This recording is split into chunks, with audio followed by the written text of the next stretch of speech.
Assalamualaikum warahmatullahi wabarakatuh. Halo teman-teman semua. Kali ini kita masih melanjutkan pembahasan tentang isu-isu kebijakan pendidikan. Setelah sebelumnya kita mengenal tentang pengertian isu kebijakan pendidikan dan agenda setting, sekarang kita akan membahas dua hal penting lainnya, yaitu tentang kekuasaan terhadap isu kebijakan dan meta-analisis dan isu kebijakan. Nah, yang pertama kita akan membahas tentang kekuasaan terhadap isu kebijakan. Nah, di sini tidak semua isu yang muncul di masyarakat itu bisa langsung masuk menjadi kebijakan. Jadi tidak semua isu ya. Ada faktor kekuasaan yang mempengaruhi apakah sebuah isu itu diangkat atau diabaikan. Nah, bentuk kekuasaan dalam isu kebijakan itu yang pertama adalah kekuasaan pemerintah, di mana pemerintah itu berwenang menentukan isu mana yang menjadi prioritas. Selanjutnya ada yang namanya kekuatan politik. Partai politik, DPR, atau tokoh politik itu bisa mendorong isu tertentu. Jadi tetap harus ada juga kekuatan politiknya ya. Nah, yang ketiga itu kelompok kepentingan. Dalam hal ini LSM, bisa juga organisasi profesi guru, itu bisa juga ya. Serta asosiasi pendidikan ikut memberi tekanan. Nah, yang terakhir yaitu adalah opini publik dan media. Jadi media massa, media sosial, dan gerakan masyarakat itu dapat membuat isu lebih kuat sehingga masuk menjadi agenda kebijakan. Untuk lebih jelasnya tentang kekuasaan terhadap isu, kita lihat contoh berikut ya. Nah, di sini contoh kekuasaan adalah tentang isu kesenjangan sekolah di kota dan di desa. Nah, isu ini baru benar-benar diangkat dan menjadi kebijakan itu setelah ada perhatian dari media, di mana media banyak memberitakan dan DPR itu mendorong pemerintah mengalokasikan dana afirmasi. Jadi setelah ada faktor penguatnya, di mana hal ini adalah media dan DPR, maka hasil yang didapatkan dana afirmasi untuk daerah tertinggal.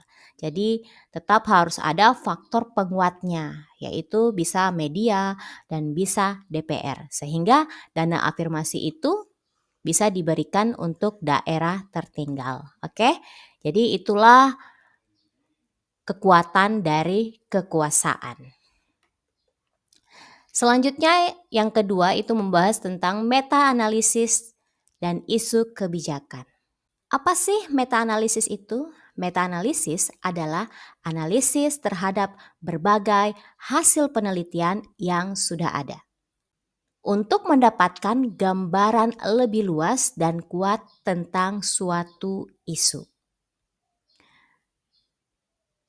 Nah, adapun peran meta-analisis dalam kebijakan itu yang pertama, membantu pembuatan kebijakan melihat pola umum dari banyak penelitian.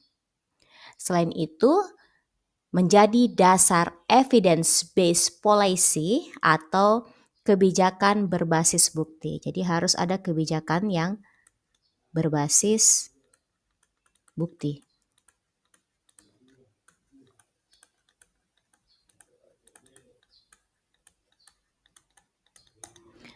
Dan yang ketiga adalah meminimalkan bias dari hanya satu penelitian. Untuk lebih jelasnya, perhatikan contoh meta-analisis berikut. Nah, di sini Banyak penelitian menunjukkan rendahnya literasi membaca siswa Indonesia, sehingga isu yang muncul adalah rendahnya literasi nasional. Nah, jika dianalisis secara meta, akan terlihat pola yang sama di berbagai daerah. Dan buktinya itu konsisten di berbagai penelitian. Hal ini menguatkan bahwa literasi harus masuk sebagai isu nasional dan akhirnya itu muncul kebijakan gerakan literasi sekolah atau biasa disingkat dengan GLS. Seperti itu contoh meta-analisis ya. Apa yang bisa kita simpulkan dari pembahasan kita hari ini? Yang pertama adalah isu kebijakan pendidikan tidak hanya dipengaruhi oleh substansi masalah, tetapi juga oleh kekuatan politik, pemerintah, kelompok kepentingan, dan opini publik. Agar isu ini benar-benar kuat menjadi dasar kebijakan, dibutuhkan yang namanya meta-analisis penelitian untuk memperkuat bukti. Dengan demikian, kebijakan pendidikan yang lahir akan lebih responsif terhadap kebutuhan masyarakat sekaligus berbasis bukti ilmiah. Oke, sampai di sini. Apakah ada pertanyaan? Jikalau ada, silakan kita lanjut di grup ya.